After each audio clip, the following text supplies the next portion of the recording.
पति की मृत्यु के बाद पत्नी का पति से सुंदर नगर में मिलन। श्री कृष्ण युधिष्ठिर संवाद। रमा एकादशी व्रत कथा। दिवाली पर माँ लक्ष्मी का पूजन किया जाता है। माता लक्ष्मी का ही एक अन्य नाम रमा भी है, इसलिए इस एकादशी को रमा एकादशी भी कहते हैं। मान्यता है कि इस व्रत को रखने से सभी तरह के कष्टों से मुक्ति मिलती है और साथ ही आर्थिक परेशानियां भी नहीं होती। धर्मराज युधिष्ठिर कहने लगे कि हे भगवान, कार्तिक कृष्ण पक्ष की एकादशी का क्या नाम है, इसकी विधि क्या है, इसके करने से क्या फल मिलता है, सो आप विस्तार पूर्वक बताइए। तब भगवान श्री कृष्ण बोले कि कार्तिक कृष्ण पक्ष की एकादशी का नाम रमा है। यह बड़े बड़े पापों का नाश करने वाली है। इसका महात्म्य मैं तुमसे कहता हूँ, ध्यान पूर्वक सुनो। हे राजन, प्राचीन काल में मुचुकुंद नाम का एक राजा था।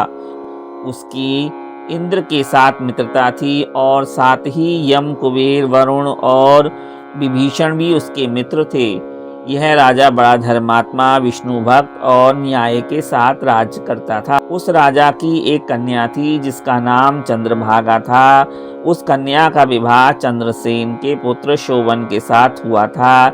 एक समय शोभन ससुराल आया। उन्हीं दिनों पुण्यदायिनी रमा एकादशी भी पड़ी थी। जब व्रत का दिन समीप आ गया तो चंद्रभागा के मन में अत्यंत सोच उत्पन्न हुआ कि मेरे पति अत्यंत दुर्बल हैं और मेरे पिता की आज्ञा अति कठोर है। दशमी को राजा ने ढोल बजाकर सारे राज्य में यह घोषणा करवा दी कि एकादशी को भोजन नहीं करना चाहिए। ढोल की घोषणा सुनते ही शोभन को अत्यंत चिंता हुई और अपनी पत्नी से कहा कि हे प्रिय, अब क्या करना चाहिए? मैं किसी प्रकार भी भूख सहन नहीं कर सकूंगा। ऐसा उपाय बताओ कि जिससे मेरे प्राण बच सकें, अन्यथा मेरे प्राण अवश्य चले जाएंगे।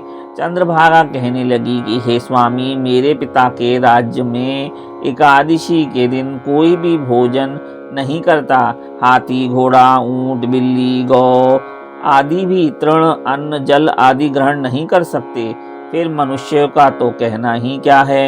यदि आप भोजन करना चाहते हैं तो किसी दूसरे स्थान पर चले जाइए, क्योंकि यदि आप यहीं रहना चाहते हैं तो आपको अवश्य व्रत करना पड़ेगा। ऐसा सुनकर शोभन कहने लगा कि हे प्रिय, मैं अवश्य व्रत करूंगा। जो भाग्य में होगा वह देखा जाएगा। इस प्रकार से विचार कर शोभन ने व्रत रख लिया और वह भूख प्यास से अत्यंत पीड़ित होने लगा। जब सूर्य नारायण अस्त हो गए और रात्रि का जागरण का समय आया, जो वैष्णवों को अत्यंत हर्ष देने वाला था, परंतु शोभन के लिए अत्यंत दुखदायी हुआ। प्रातः काल होते ही शोभन के प्राण निकल गए। तब राजा ने सुगंधित काष्ठ से उसका दाह संस्कार करवाया, परंतु चंद्रभागा ने अपने पिता की आज्ञा से अपने शरीर को दग्ध नहीं किया और शोभन की अंत्येष्टि क्रिया के बाद अपने पिता के घर में ही रहने लगी। रमा एकादशी के प्रभाव से शोभन को मंदराचल पर्वत पर धन धान्य से युक्त तथा शत्रुओं से रहित एक सुंदर देवपुर प्राप्त हुआ। वह अत्यंत सुंदर रत्न और वैदुर्य मणि से जटित स्वर्ण के स्तंभों पर निर्मित अनेक प्रकार के स्फटिक मणियों से सुशोभित भवन में बहुमूल्य वस्त्राभूषणों तथा छत्र व चंवर से विभूषित गंधर्व और अप्सराओं से युक्त सिंहासन पर आरूढ़ ऐसा शोभायमान होता था मानो दूसरा इंद्र विराजमान हो।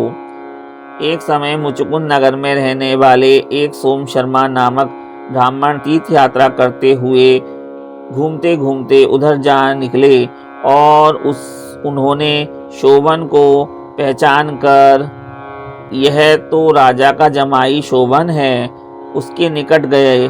शोभन भी उन्हें पहचान कर अपने आसन से उठकर उनके पास आया और प्रणाम आदि करके कुशल प्रश्न किया। ब्राह्मण ने कहा कि राजा मुचुकुंद और आपकी पत्नी कुशल से है। नगर में भी सब प्रकार से कुशल हैं, परंतु हे राजन, हमें आश्चर्य हो रहा है। आप अपना वृतांत कहिए कि ऐसा सुंदर नगर जो न कभी देखा न सुना, आपको कैसे प्राप्त हुआ। तब शोभन बोला कि कार्तिक कृष्ण पक्ष की रमा एकादशी का व्रत करने से मुझे यह नगर प्राप्त हुआ है, परंतु यह स्थिर नहीं है। यह स्थिर हो जाए ऐसा कोई उपाय कीजिए। ब्राह्मण कहने लगा कि हे राजन, यह स्थिर क्यों नहीं है और कैसे स्थिर हो सकता है, आप बताइए, फिर मैं अवश्य में यह उपाय करूंगा। मेरी इस बात को आप मिथ्या न समझिए। शोभन ने कहा कि मैंने रमा एकादशी का व्रत श्रद्धा रहित होकर किया है, अतः यह सब कुछ अस्थिर है। यदि आप मुचुकुंद की कन्या चंद्रभागा को यह सब वृतांत कहें तो यह स्थिर हो सकता है। ऐसा सुनकर उस श्रेष्ठ ब्राह्मण ने अपने नगर लौटकर चंद्रभागा से सब वृतांत कह सुनाया। ब्राह्मण के वचन सुनकर चंद्रभागा बड़ी प्रसन्नता से ब्राह्मण से कहने लगी कि हे ब्राह्मण देव, यह सब बातें आपने प्रत्यक्ष देखी हैं या स्वप्न की बातें कर रहे हैं। ब्राह्मण कहने लगा कि हे पुत्री, मैंने महावन में तुम्हारे पति को प्रत्यक्ष देखा है, साथ ही किसी से विजय न हो ऐसा देवताओं के नगर के समान उसका नगर भी देखा है। उन्होंने यह भी कहा है कि यह स्थिर नहीं है। जिस प्रकार यह स्थिर रह सके सो उपाय करना चाहिए। चंद्रभागा कहने लगी, हे विप्र, तुम मुझे वहां ले चलो। मुझे पतिदेव के दर्शन की तीव्र लालसा है। मैं अपने किए हुए पुण्य से उस नगर को स्थिर बना दूंगी। आप ऐसा कार्य कीजिए जिससे उनका हमारा सहयोग हो, क्योंकि वियोगी को मिला देना महान पुण्य है। सोम शर्मा यह बात सुनकर चंद्रभागा को लेकर मंदराचल पर्वत के समीप वामदेव ऋषि के आश्रम पर गया। वामदेव जी ने सारी बात सुनकर वेद मंत्रों के उच्चारण से चंद्रभागा का अभिषेक कर दिया। तब ऋषि के मंत्र के प्रभाव और एकादशी के व्रत से चंद्रभागा का शरीर दिव्य हो गया और वह दिव्य गति को प्राप्त हुई। उसके बाद बड़ी प्रसन्नता के साथ अपने पति के निकट गई। अपनी प्रिय पत्नी को आते देखकर शोभन अति प्रसन्न हुआ और उसे बुलाकर अपनी बाईं तरफ बिठा लिया। चंद्रभागा कहने लगी, हे प्राणनाथ, आप मेरे पुण्य को ग्रहण कीजिए। अपने पिता के घर जब मैं 8 वर्ष की थी तब से विधि पूर्वक एकादशी के व्रत को श्रद्धा पूर्वक करती आ रही हूँ। इस पुण्य के प्रताप से आपका यह नगर स्थिर हो जाएगा तथा समस्त कर्मों से युक्त होकर प्रलय के अंत तक रहेगा। इस प्रकार चंद्रभागा ने दिव्य आभूषणों और वस्त्रों से सुसज्जित होकर अपने पति के साथ आनंद पूर्वक रहने लगी। हे राजन, यह मैंने रमा एकादशी का महात्म्य कहा है।